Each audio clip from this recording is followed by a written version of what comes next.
Welcome to this edition of ONME Sunday Mornings. My name is Julia Dudley Najee, along with Lennice Najee. And we always say we have a jam-packed episode, so I won't say that. Yes. Instead, I'll tell you what's going to be in this episode. We're going to be having a conversation with Tate Hill, who is the president and CEO of the Fresno Metro Black Chamber of Commerce. They have the Urban Leadership that's coming up this week, October 15th on that Wednesday. But before that, there's a town hall that they'll be having discussing a lot of the issues that affect Central Valley residents, business owners, and affecting the African American community. So we'll have a short conversation with him in this episode. Thereafter, we'll talk with Valley Black Talk Radio, and actually we won't be talking, they'll be talking. There's an excerpt from that, rather long excerpt, because it's talking about local elections and things that are happening in the Central Valley, California-wide, statewide.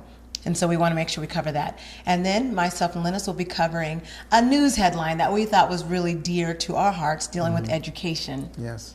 And we'll be talking about in the second half of this program. Meanwhile, we want to let you know that this edition of our local California news has been brought to you by Brian Pacheco, who is running for Fresno County Supervisor District 1, and whose focus is on safe, reliable water, middle-class jobs, and safe schools and neighborhoods. In Fresno news, the African American Museum is finally making a change for the better. It's a 2-3 year process, but they had a Founders Day last month, and the Founders Day not only told people in the community about the history of the African American Historical Cultural Museum of the San Joaquin Valley. It was a mouthful every time I say it. But the board also discussed some of those changes that will be happening in the next 2-year process, which involves renovations and collaborations with the community. I want to say some of the community organizations like the Housing Authority, where it's going to be an upgrade, nothing like an upgrade. Yes, we are looking forward to it. I'm excited about the upgrade and the changes that's happening in the African American Museum, and I think it's going to be very positive in this community. And there's also been some newly added staff, newly added board members who are very well known in the community, and also some help with the executive directorship. Oh, yeah, that'll be exciting, yes. So people have to stay tuned to find out more of those changes so that you get to see who's who and who some of those new board members are. But meanwhile, that Founders Day, which was also their membership drive, is to let people know, hey, we're still here. We are making waves in this community. We want you to know that this is a location for everybody, this hub of the African American community for the Central Valley. And so they want to make sure everyone knows that. Yeah, that'd be good. So kudos to those who already have a membership. If not, please get your membership. I have one. Yeah, we both do. Okay. In California news, this is interesting, and this is according to the Human Rights Watch.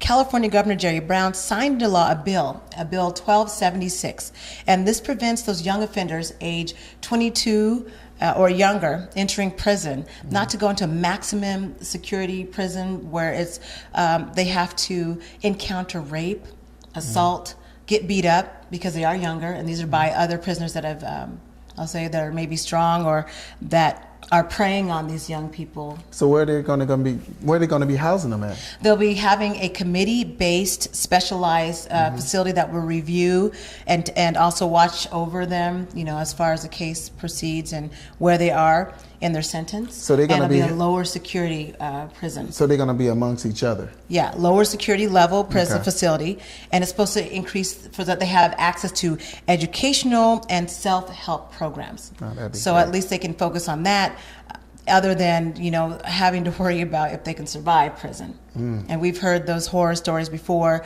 People that are younger, unfortunately, having to enter prison and deal with those elements. Yeah, that's unfortunate. And that's just a part of it. And that's in our California news. So Bill 1276 is helping those younger prisoners. In national news, this is some good national news. Nothing like having good news, So I don't know if you've heard of this.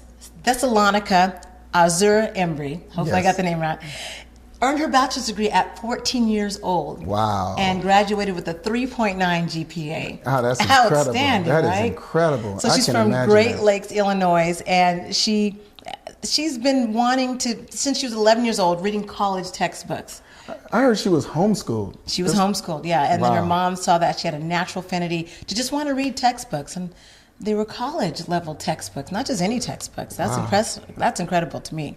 Me too. She passed the entrance exam for College Lake at the age 11. So College of Lake County, she was studying psychology of all. This isn't an easy program. She's studying psychology at Pretty 11 much. and passed the state exam. It seems like she's going to get a PhD or be a doctor by the age of 20. Right, and so after graduation, she plans to pursue a graduate degree. Get this, in clinical psychology at Rose and Franklin University of Medicine and Science in Chicago or Stanford University. Wow. Ooh, talk about some. Ooh, those are people that I wouldn't mind operating on me if I ever had to have that. God, knock on wood. God forbid anything like that ever happened. But if that ever came to it, I would trust this young person. Yeah, to have that kind of brain power to go to a university at 14 and been years training. That's incredible. And when you hear her speak, she's just so eloquent and just more matter of fact and said, yeah, this is what I want to do. It's what she's always wanted to do. Nothing like having a dream and acting on it. We've talked about that so often before. That's incredible. The nation's first black U.S. Attorney General, Eric Holder Jr., is stepping down after 5 years of tumultuous fighting with the Republicans in Congress. He's decided it's time for him to step down. Now, he will be leaving the Justice Department, but he's not going to leave without having a confirmed successor behind him. And that's one of the things. He's been one of those ones that's held his ground very well. People are familiar with Eric Holder because he has always had a background of, or I say an affinity to just suck it to you, whether you like it or not. Wow. And so the Republicans, that are in Congress are probably happy that he's stepping down, but at the same time, people need to know that he's the longest serving member of the Obama cabinet and currently ranks 4th longest tenured attorney general in history. Wow, that's incredible too. This was a tearful step down for him. And he says even though he's stepping down, he's not stepping down for he's stepping down from public service, but not for his work in the community. So we pride him on the service that he has done for our nation. And then according to Smart News, this is interesting information, African American girls are more likely than other groups of girls to be suspended, expelled, or held back a year. And this is according to the National Women's Law Center and the NAACP Legal Defense Educational Fund. And the report argues that racial and gender discrimination and stereotypes and unequal distribution of resources, teachers, and activities are to blame. Sad to say. So that wraps up our local, California, and national news. And after the break, we're going to be talking to Tate Hill, who is the president and CEO of the Fresno Metro Black Chamber of Commerce. He's going to be talking about the upcoming October 15th Urban Leadership Conference, along with the town hall meeting that's on that Wednesday before that. And thereafter, we'll also be listening to an excerpt of Valley Black Talk Radio, another week in Valley Black Talk Radio on 1680 AM. And you have to stay tuned because they're talking about the local elections and the political forum that they just had last week and talking about their opinions on where that all stands. You are watching ONME Sunday Mornings. We'll be right back after the short break.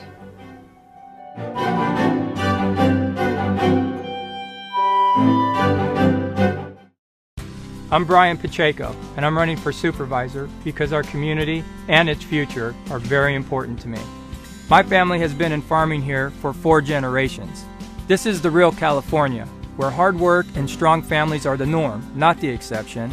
Working together, we can improve our schools, drive gangs and crime away from our homes and our neighborhoods, and bring good jobs to our district. I'm Brian Pacheco, and I would be honored to receive your vote.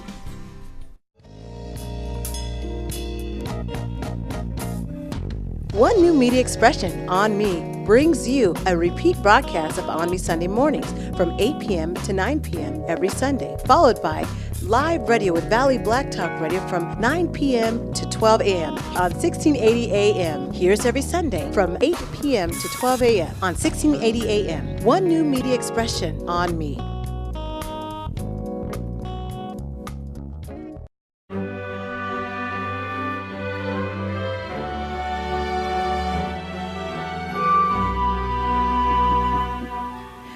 Welcome back to ONME Sunday Mornings. My name is Julia Dudley Najib, and I am here with guest Tate Hill, who is the CEO and president of the Fresno Metro Black Chamber of Commerce. Welcome, Tate. Thank you.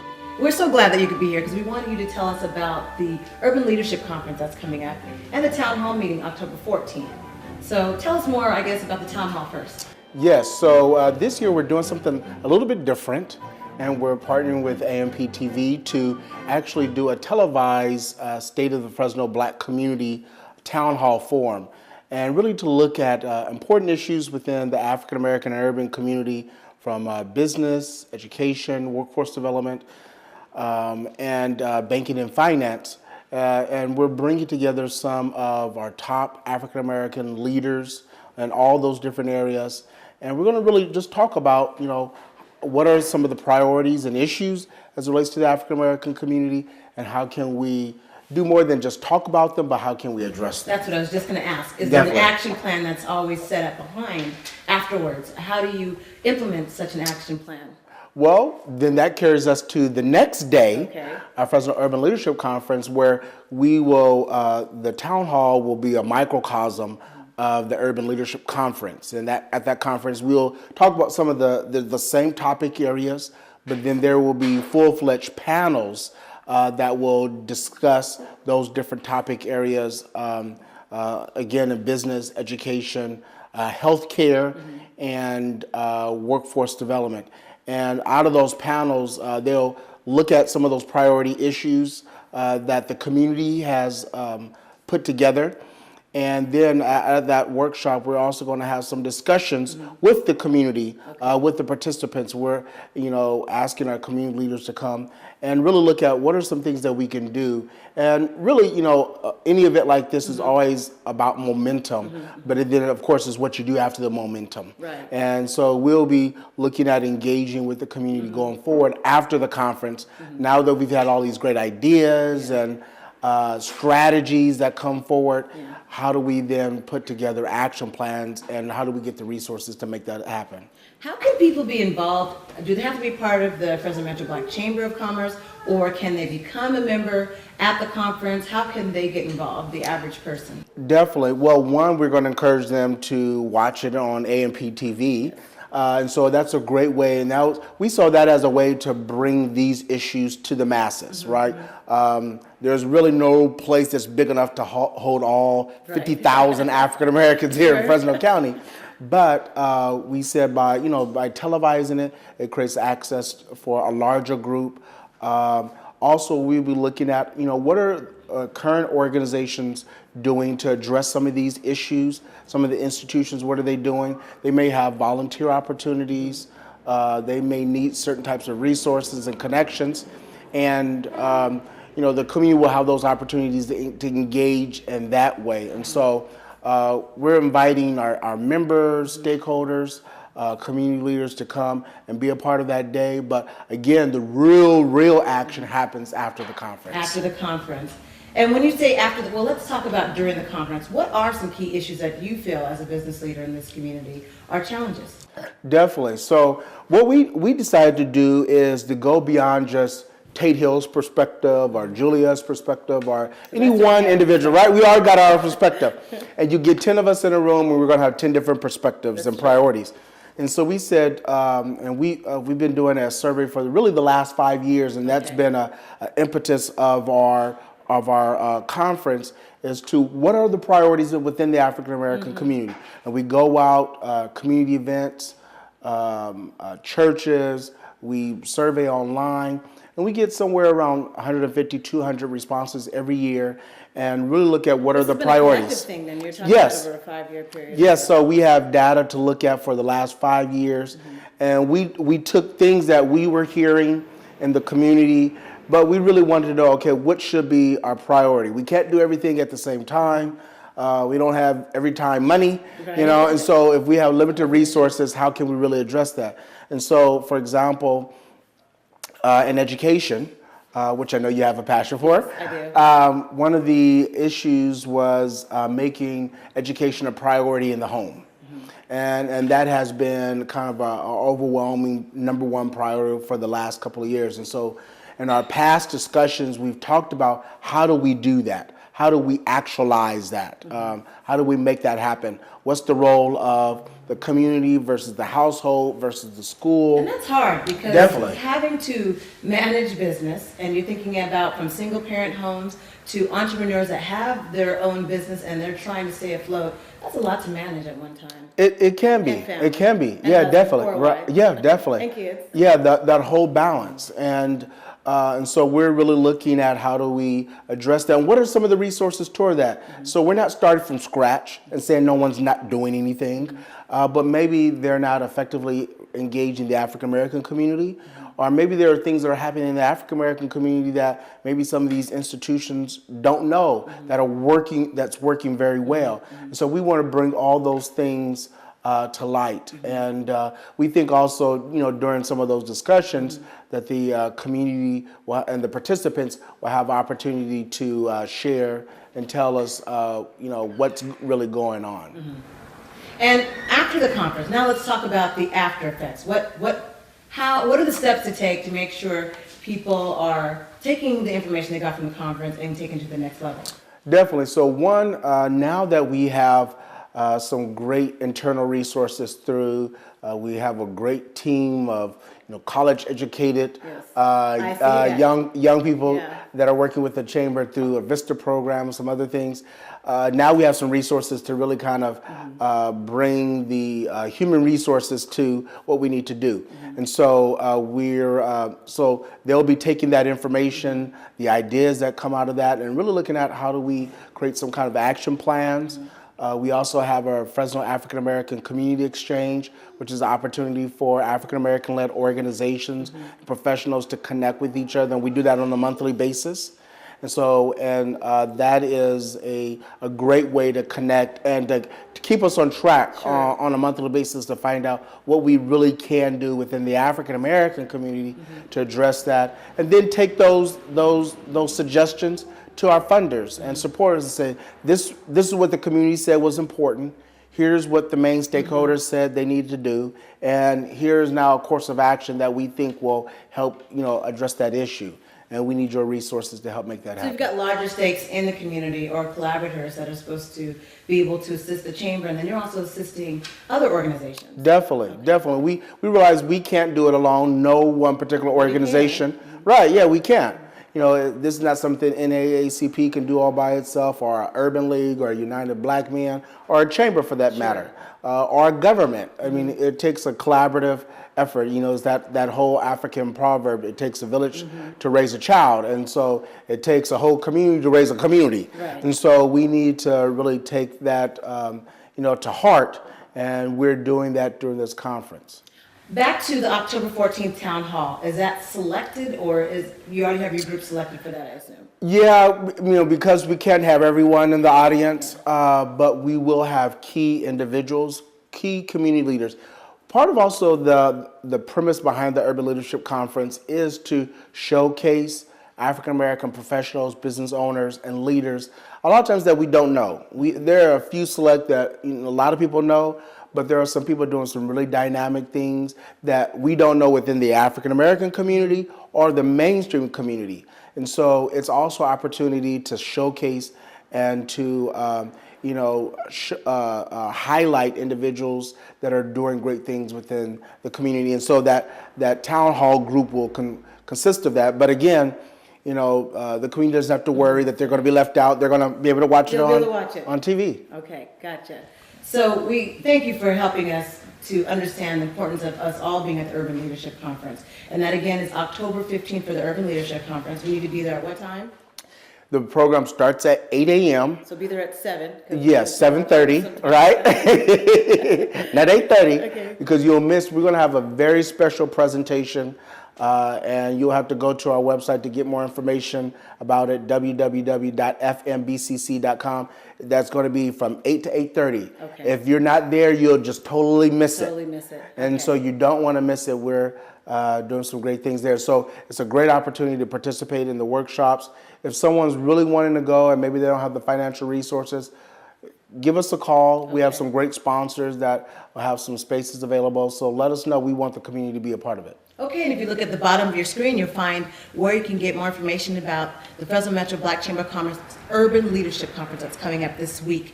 And you can go straight to that website and get your tickets still. You can still register online. And if you do need help, you also see the phone number there that you can also call. Tate, we'd like to thank you for coming in. Thanks for having us. Thank you for being on ONME Sunday Mornings. You're always welcome. We always Glad to always be here.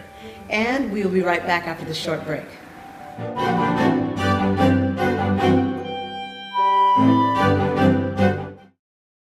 The Psychic Source has been giving over 1 million quality psychic readings to North American customers since 1989. Call for questions about love, relationships, careers, and more. If you're not happy with your psychic reading, it's free. That's a no-risk guarantee. Call the Psychic Source today, the oldest, most respected, and authentic psychic service available for over 25 years. Call the Psychic Source at 1-800-261-2255. That's 1-800-261-2255.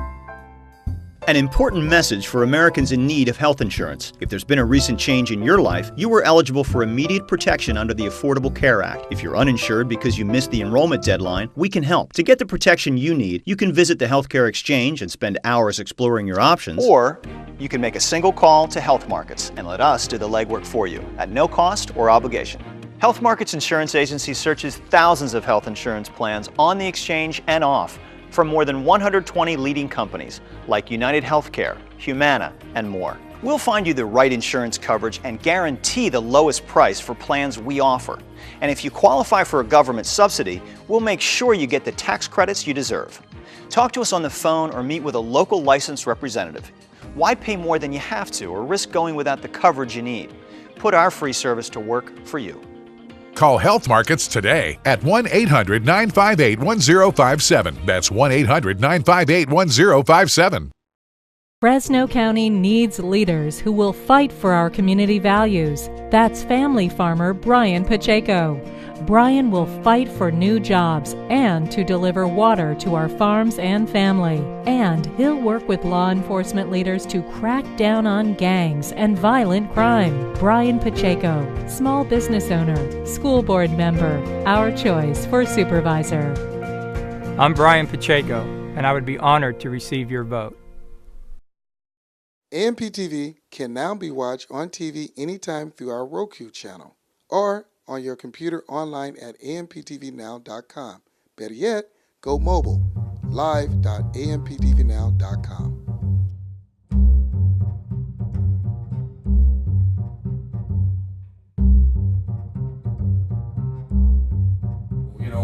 Maybe, the incumbent might have been better off to be there to kind of state their position about what. But, sometimes if you don't have a track record, a good track record, do you really want to be there? I mean, when you look at a situation like Fresno Unified where the test scores are among the worst in the state, and you have such a disparity in the employment of people of color, and that really stands out like a sore thumb when you talk about no African American male principals in a school district that has 67 schools.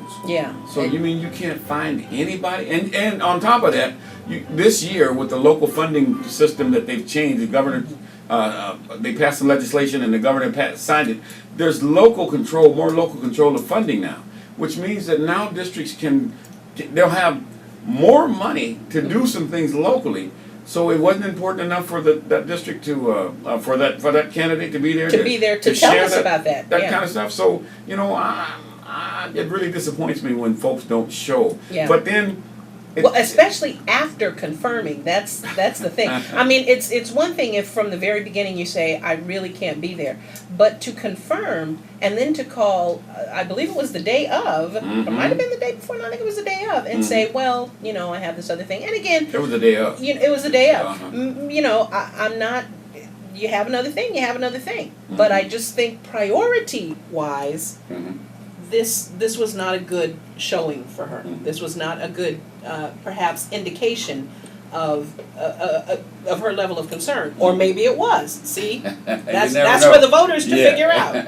There was one gentleman there who was running for the county board who was scheduled to be on the Friday panel, and I talked to him earlier, and he was scheduled to be out of the country for a week. He had some business that was going to, but whatever happened, he showed up that Thursday and wanted to know if he could participate then, since and we had when he came in, we informed him that we were going to reschedule that Friday forum because so many folks that weren't able to make it or chose not to to contact us, and we're going to give one more bite at the apple. But he was saying, is there any way I can be on the panel so you can ask me questions today? And I said, well, no, we're gonna get back to you. We're gonna put some new invites out so we can give everybody a fair chance to be heard, because the incumbent that he was running against wouldn't have had that same opportunity. So I wanted to make sure that he was. But he stayed also. He stayed and spoke to people afterward. He came up to me and said, "I'm so impressed of the questions that you guys raised, and I really like this kind of format to have people really express themselves from the heart." And there was a couple of people there that he was really impressed with. One of them happened to be one of the challengers to Mr. Cal Johnson. He walked over and I heard the conversation. He said, "If I lived in your district, I'd vote for you. Because I love the way that you presented yourself." They were good. So I thought they were both strong candidates. Challengers. Yeah. They made some good points. Well, the other issue is the local. I want to know if you guys are going to give me recommendations then, since you said. Can we? I guess we could if we, but can we do the next piece first? We'll come back to that, fine. So we can let them see if the phone's going to ring. Maybe let's see if somebody wants to call us and say, "Hey, before you do that, can I get a chance to meet with you? Can I?" So you have committed to having another forum, right? Yes. Because I want those SCCCC. Yes, we will. people Yes, there. the team said they wanted to do it, and I'm with you. So let's do it I should again. stop doing that. I don't want to confuse people. SCCCD. Yeah. State Center Community College District. Yeah. So that those that don't know, that's what it meant. It took me a long time to learn my ABCs too, so I got it. But we also, the local Board of Supervisors race has really, this past week, just really kind of flipped things upside down. We hear that the mayor is now endorsing Blang Zhang, who's the current city councilman and is challenging Mr. Brian Pacheco for the seat. Who's going to be on the program as well. So. Yes. So it's going to be real interesting to see how that's going to play out. There was a lot of angry people about. I was listening to talk show radio, the left end of the dial, and they were talking about how they couldn't understand how the mayor could make a pact with Blang Zhang. He's one of the most liberal members on the city council. How could she do that? And so, we all know politics plays a role in all of that. Right. But to the degree that it did, I'm really kind of, I don't know all of the background story. I haven't talked to anyone yet. You don't know all the the backroom dealing. Yeah, I don't know what that really. I can make some assumptions, and my assumptions would be that the mayor is looking to not have so much resistance in the valley from organized labor, and so she would lend her support or endorsement to him. In return, I think she felt that he could get organized labor not to beat up on her, if they weren't going to support her, not to beat up on her so bad. Now, whether that happens or not, That's good to hear, though, that organized labor still has any weight, because unfortunately unions are becoming a thing of the past quickly. So certain unions, we got some unions that rule the roost, but they're getting to be fewer and fewer. So it's good to know they still have that influence. Now, see, I prefer to think that she's a wise woman who can reach across the aisle, so to speak. And I know there's probably some backroom dealing going on, but shame on her own party for jumping on her, for questioning her strategy, or if it's not a strategy, what she's doing. Stroke of luck. If I think that, you should not just limit yourself to people who look, act, think, talk like you do. I say kudos to her for choosing someone who maybe doesn't come from the same side of the aisle, but who she can work with. I think that's a good thing. So let me ask you this, as it relates to the mayor. What do you think her chances are of winning the statewide office as a Republican in a state that traditionally, or over the years, has gone Democrat, especially at statewide offices? I actually think her chances are pretty good, and here's why. Really? Because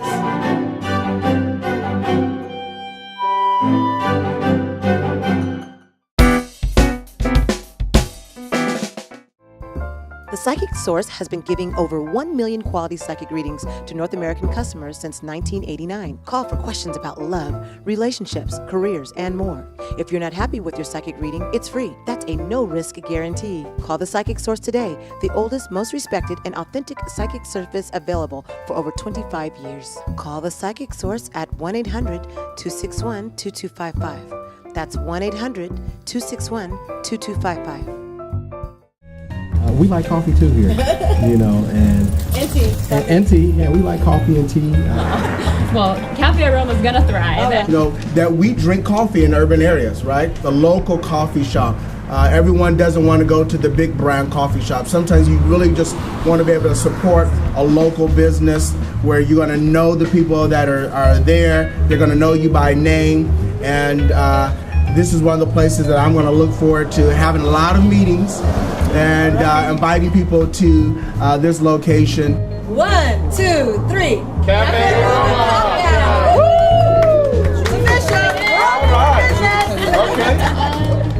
We are located at 550 North Fulton Street in Fresno, California, right before Belmont Avenue. Fresno County needs leaders who will fight for our community values. That's family farmer Brian Pacheco.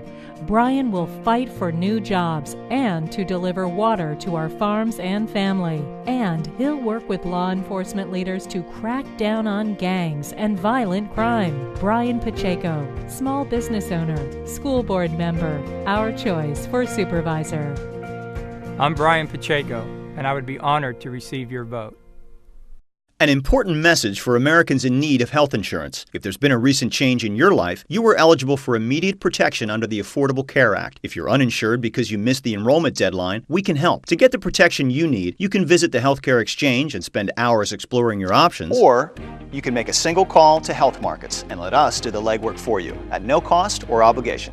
Health Markets Insurance Agency searches thousands of health insurance plans on the exchange and off, from more than 120 leading companies like United Healthcare, Humana, and more. We'll find you the right insurance coverage and guarantee the lowest price for plans we offer. And if you qualify for a government subsidy, we'll make sure you get the tax credits you deserve. Talk to us on the phone or meet with a local licensed representative. Why pay more than you have to or risk going without the coverage you need?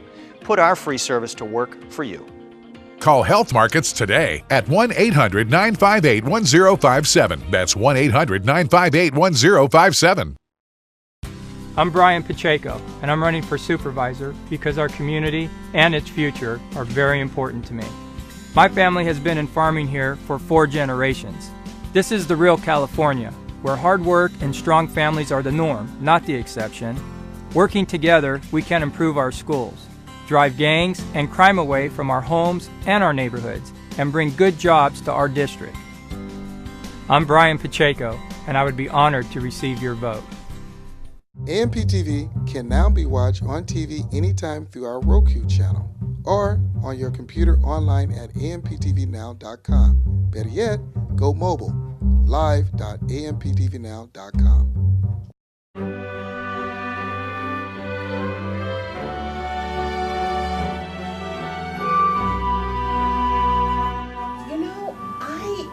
I think her chances are pretty good, and here's why. Really? Because, well, this is, I better not say that.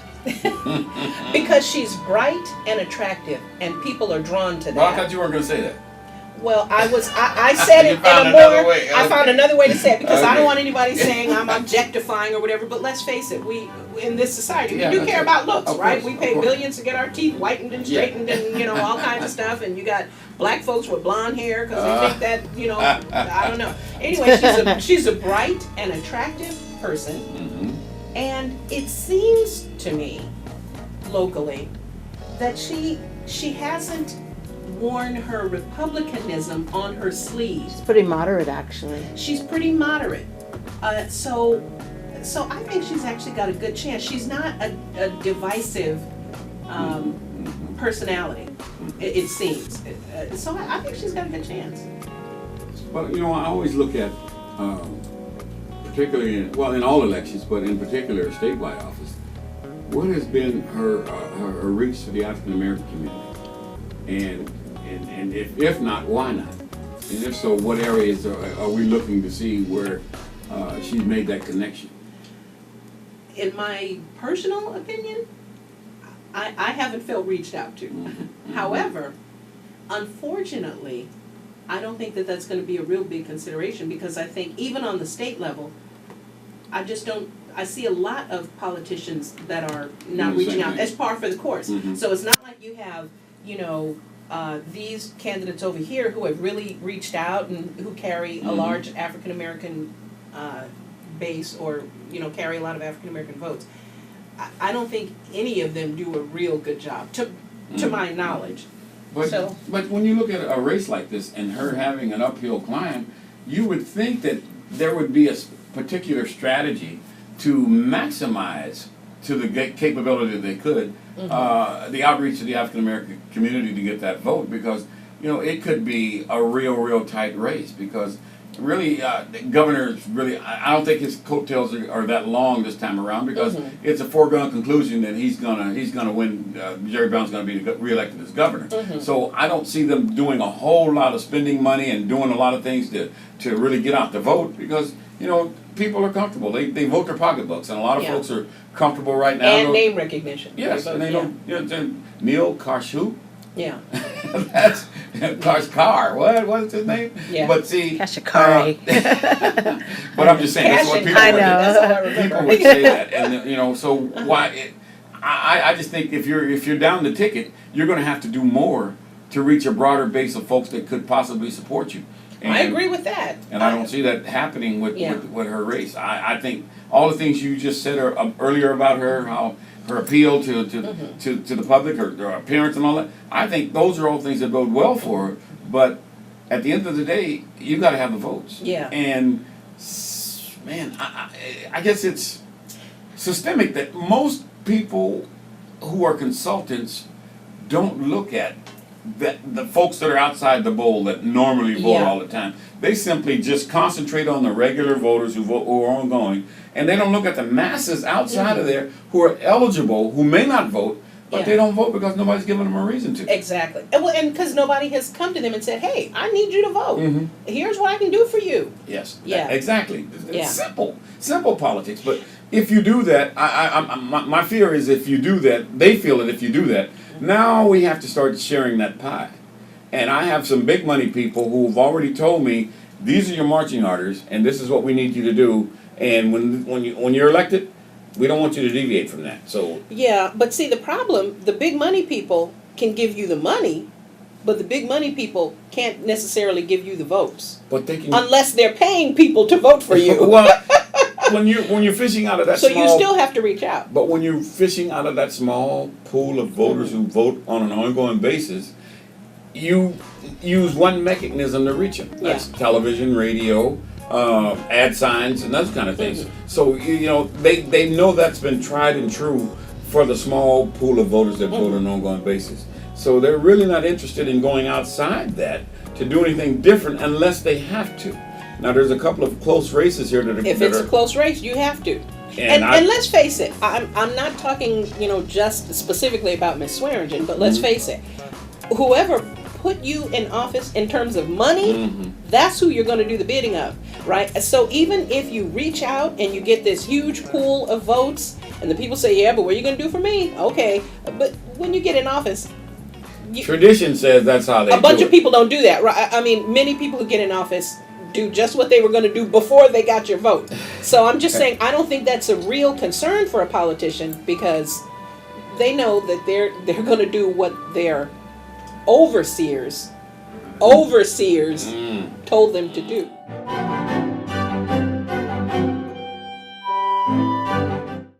Fresno County needs leaders who will fight for our community values. That's family farmer Brian Pacheco. Brian will fight for new jobs and to deliver water to our farms and family. And he'll work with law enforcement leaders to crack down on gangs and violent crime. Brian Pacheco, small business owner, school board member, our choice for supervisor. I'm Brian Pacheco, and I would be honored to receive your vote.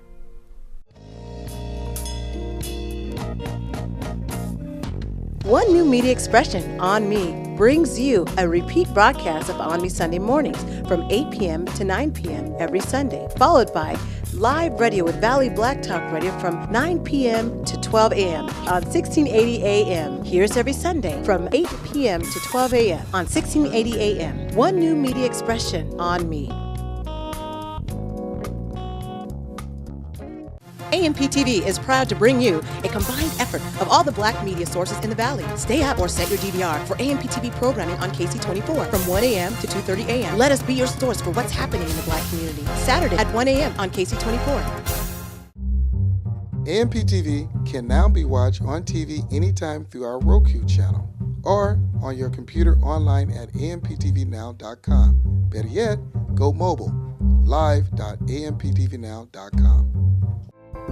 The Psychic Source has been giving over 1 million quality psychic readings to North American customers since 1989. Call for questions about love, relationships, careers, and more.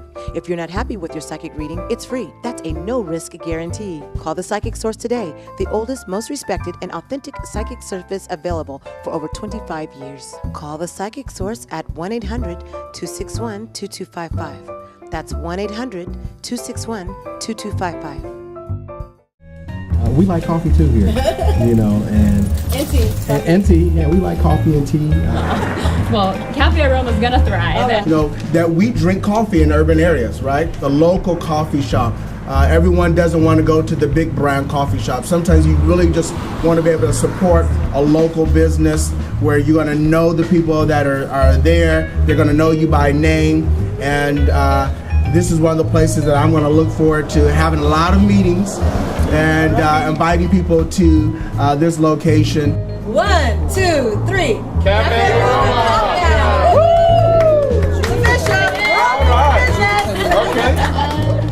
We are located at 550 North Fulton Street in Fresno, California, right before Belmont Avenue. Find out more. I'm Brian Pacheco, and I'm running for supervisor because our community and its future are very important to me. My family has been in farming here for 4 generations. This is the real California, where hard work and strong families are the norm, not the exception. Working together, we can improve our schools, drive gangs and crime away from our homes and our neighborhoods, and bring good jobs to our district. I'm Brian Pacheco, and I would be honored to receive your vote.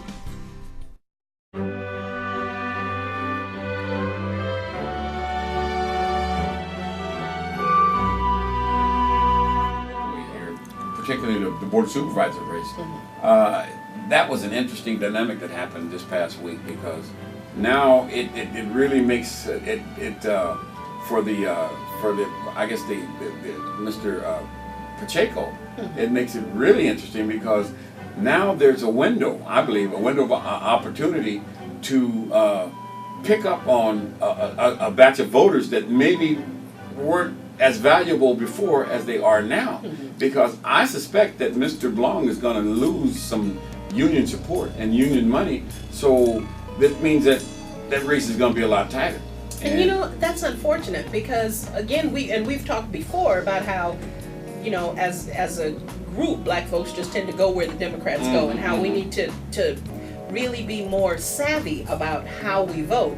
And it's unfortunate that the labor unions would just, you know, go with this person or that. You go with the person who is going to do who at least says that they're going to do the best for you. And if that's you know, not a person in your party, but they're making promises to you, you go with that person, and then you hold their feet to the fire. But to just automatically, you know, assume that because this person is of the other party, it's a bad thing for them to be working with one of your people. That's it's a little concrete thinking. Yeah, and that's why I really like what the senator did from Mississippi, Thad Cochran, because he went outside the norm to say, look, I need your help, and in return for the help, I'm sure, I haven't heard this from anybody from inside the political circles, but I know we're not dumb people. Yeah. And when we come to the table and bring you some help, we expect something in return for it. And based on what we're looking at, I'm sure that he did promise some things, and they accepted and delivered, because they delivered in the primary. Now we're talking about this general election coming up in November. He has a much better chance of being successful, because now.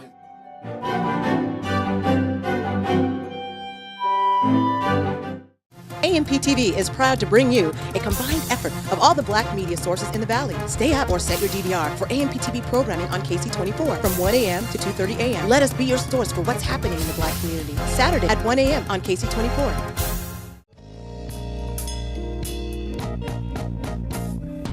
One New Media Expression, ONME, brings you a repeat broadcast of ONME Sunday Mornings from 8 p.m. to 9 p.m. every Sunday, followed by live radio with Valley Black Talk Radio from 9 p.m. to 12 a.m. on 1680 a.m. Here's every Sunday from 8 p.m. to 12 a.m. on 1680 a.m. One New Media Expression, ONME.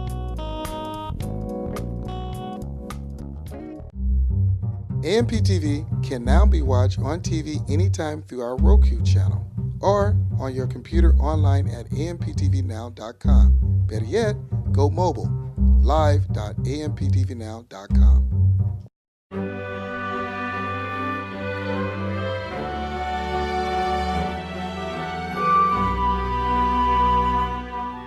Welcome back to ONME Sunday Mornings. My name is Julia Dudley Najib, along with Lennice Najib. And we just got through hearing an excerpt of Valley Black Talk Radio. Always so insightful. Yes, it Good is. for them to have us informed about what's going on with the local elections. That was with Mel Sanders, Joel Riversmith, and myself, as we let the community know that we're on 1680 a.m. every Sunday. And from 8 p.m. to 9 p.m. is the ONME Sunday Mornings repeat that we play on the radio on 1680 a.m. And thereafter, it's live radio with Valley Black Talk Radio from 9 p.m. to 12 a.m. And I like that it's interlinked with some gospel music to calm us all down, get us level and straight-headed, right? What I like about it is you can call in and interact with people. Yes. And people can talk about the elections, who they like, who they don't like, and why they don't like them. Some people are just listening in, though. We got to get them out of that. They just want to listen and then text us what they think. And I'm thinking, come on, be brave. Just call in. Yes. No one's going to bite you. But anyways, so every Sunday, you can look forward to watching a repeat of this program from 8 p.m. to 9 p.m. and thereafter Valley Black Talk Radio from 9 p.m. to 12 a.m.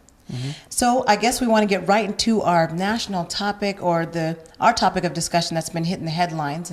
And ourselves having a background in education, we definitely thought it dear to our hearts to be able to discuss this. Yes. Right now, we're looking at the fact that San Bernardino teacher has been disciplined following a student complaint that she used a racial slur when referring to a student in her classroom. So this is LaRue Bell, who is a senior at Cajun High School, right, in San Bernardino, correct. California.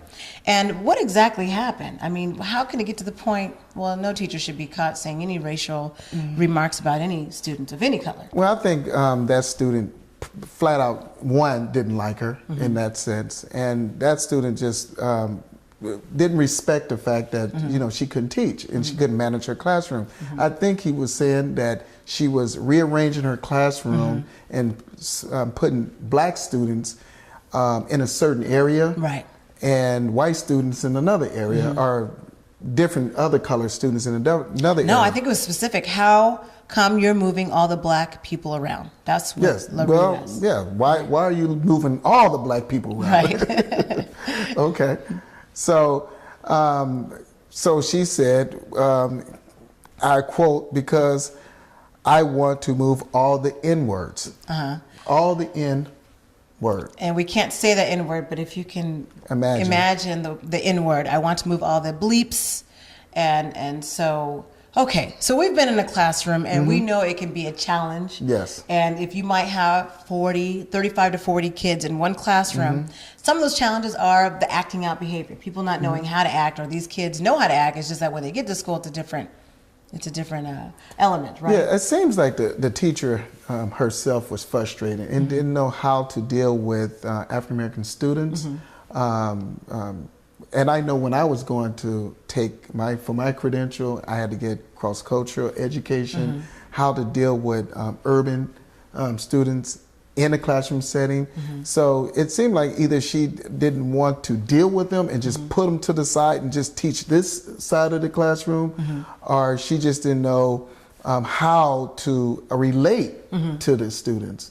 And this is a common problem, I would say, because that's why people are having discussions about teachers that have tenure.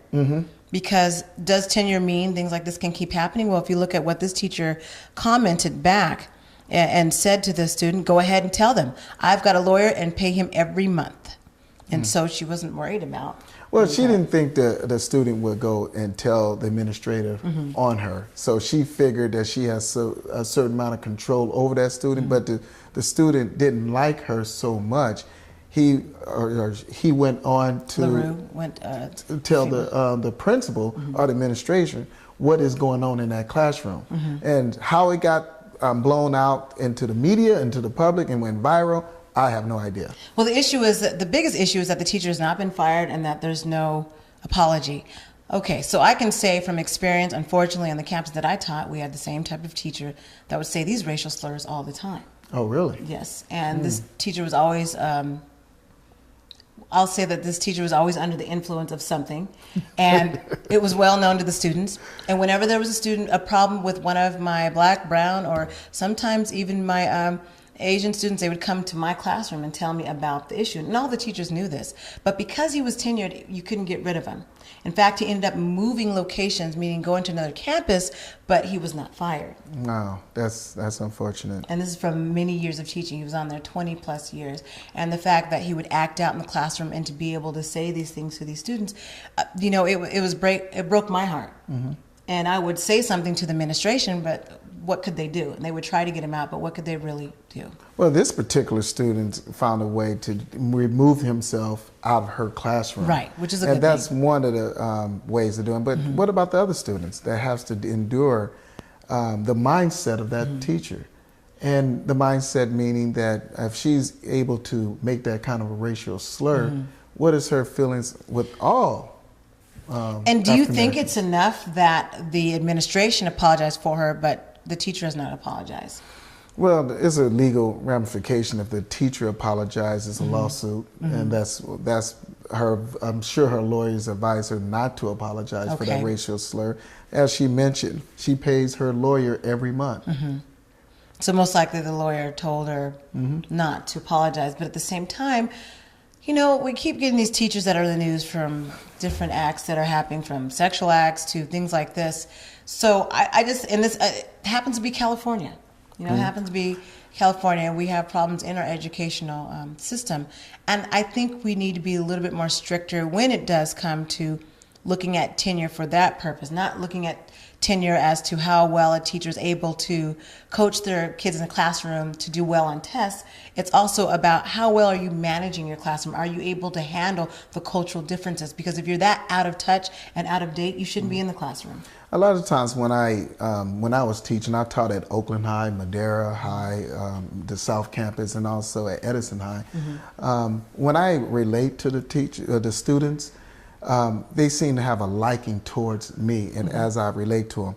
A lot of times, as I mentioned, I saw one of my students working at a store. She mentioned I was one of the greatest math teachers that she had. Sure. And I wondered, how is that? This is a math teacher that made that racial slur. She obviously don't have the respect of her student or have the discipline in her classroom to set certain rules in order so she can teach. So she's frustrated. So she's trying to find any maneuver way to deal with that sector with African American students. And not having the cultural diversity training, which should be mandatory in all schools. This is what it ends up being. This is what happens. And this is just one classroom of many that's happening, I feel, throughout California. Because for me to see it at the school that I taught at, the high school I taught at, which was an inner city high school, then it has to be happening everywhere else. Yes. And we're not dealing with the reality of that. It's unfortunate, and it's totally unacceptable. And we want to know why our kids are not excelling, that are in specific ethnic groups. Yes.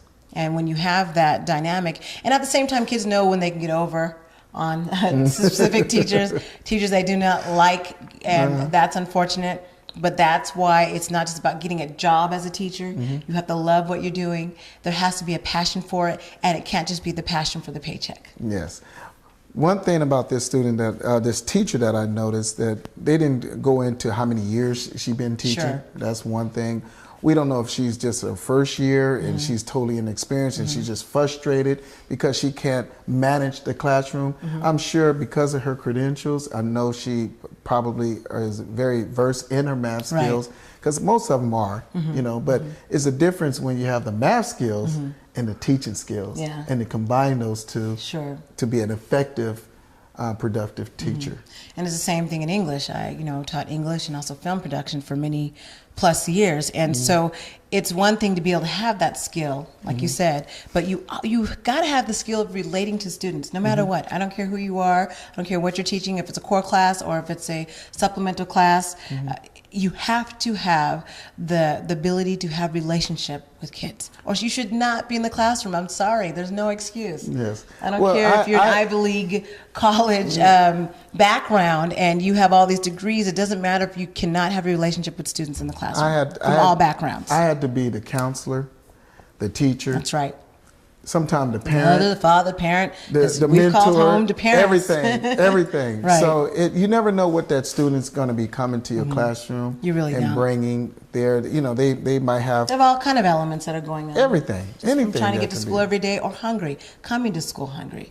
So I know that we are dealing with these things locally within Fresno Unified and Clovis and some of the other Madera and some of the other surrounding districts. But California-wide, we need to totally restructure the system so that it really does focus on the student. I know we have Common Core and we keep changing the curriculum as if that's going to change. But until we change the actual culture and the element and change what we are equipping teachers with when they're in the classroom, it's going to be the same. Doesn't matter what curriculum style that you continue to teach.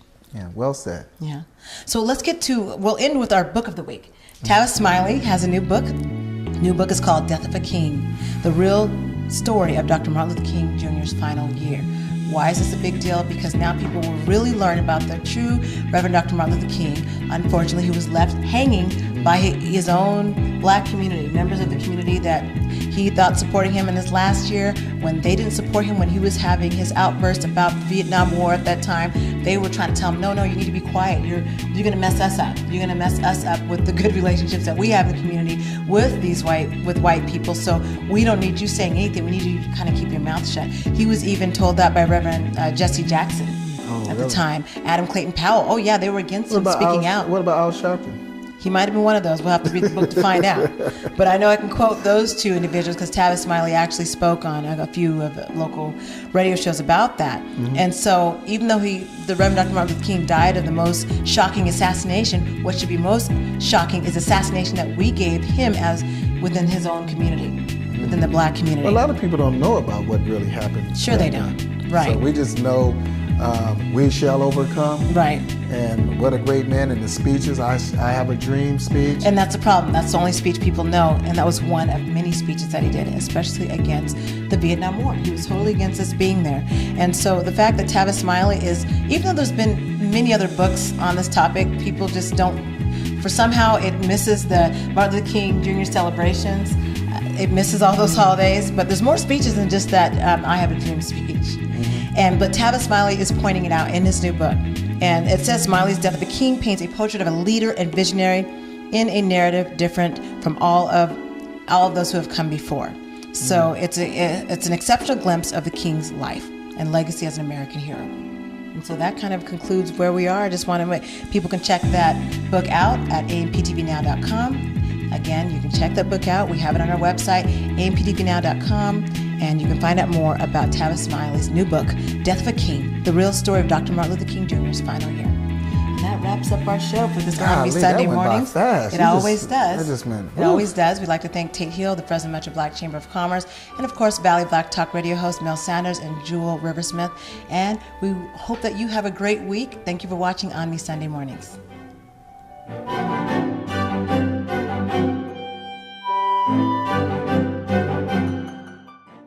AMP-TV is proud to bring you a combined effort of all the black media sources in the Valley. Stay up or set your DVR for AMP-TV programming on KC24 from 1 a.m. to 2:30 a.m. Let us be your source for what's happening in the black community. Saturday at 1 a.m. on KC24.